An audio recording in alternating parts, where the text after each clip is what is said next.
NDA ప్రభుత్వం రాజ్యాంగ పీఠికలోంచి 2 ప్రధానమైనటువంటి పదాలని తీసివేయాలని చెప్పి ప్రయత్నిస్తుంది.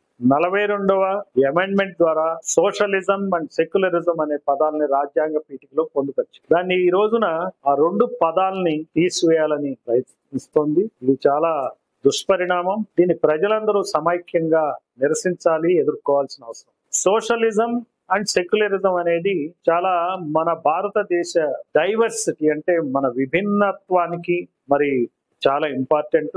మన ఐకమత్యానికి కూడా ఈ 2 పదాలు చాలా చాలా ప్రాముఖ్యతను సంతరించుకుంది. సామ్యవాదం అంటే సమంగా ఉండాలి, సమసమాజ స్థాపన అనేది సామ్యవాదం యొక్క పదం యొక్క అర్థం. ఈ సమసమాజ స్థాపన అంటే ఏంటంటే అందరూ సమంగా ఉండాలి. మన దేశంలో అంతరాలు ఎక్కువ, పేదవాడు ధనికుడు అనే అంతరాలు ఎక్కువ, పెద్ద కులం చిన్న కులం అనే అంతరాలు ఎక్కువ, ఏ రకంగా చూసినా అంతరాలు ఎక్కువ, మతాల పరంగా కూడా అంతరాలు ఎక్కువ.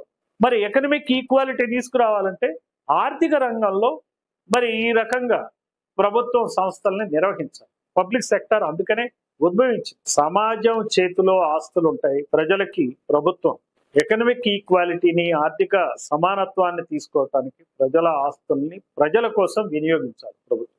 అంతేకాదు సెక్యులరిజం అంటే లౌకికవాదం, అంటే స్పిరిచువల్ ఫ్రీడమ్. ఎవరు ఏ మతాన్నైనా ఆచరించవచ్చు. సో వాళ్ళ ఈ ప్రభుత్వ పరంగా ఫలానా మతాన్ని ఆచరించమని చెప్పటం కానీ, ప్రాధాన్యత ఇవ్వటం కానీ. సో పరిస్థితులు సజావుగా సాగుతున్నాయి, ఎక్కడో తేడాలు వస్తున్నాయి. ఇప్పుడు హిందుత్వవాదంతో బీజేపీ హిందూ మతానికి ప్రాతినిధ్యం ఇవ్వడం ద్వారా, ముస్లిం మతస్థుల్ని వేరేగా చూడటం ద్వారా డివైడ్ చేసి పాలించాలనేటువంటి పద్ధతిలో నడుస్తుంది. ఈ హిందుత్వవాదం సజావుగా సాగాలంటే సెక్యులరిజం అనేటువంటి నామకే వాస్తే ఉన్న పదాన్ని తీసేయాలని చెప్పేటువంటి పరిస్థితిలోకి ఎన్డీఏ ప్రభుత్వం పూనుకుంది. అందుకని చెప్పి ఈ సెక్యులరిజం, లౌకికవాదం అనే పదాన్ని తీసేస్తే ప్రభుత్వాలు వాళ్ళ కార్యక్రమాలు యథేచ్ఛగా చేసుకోవచ్చు. ప్రభుత్వ సొమ్ముతో వాళ్ళకి కావాల్సిన రాజ్యాన్ని హస్తగతం చేసుకుని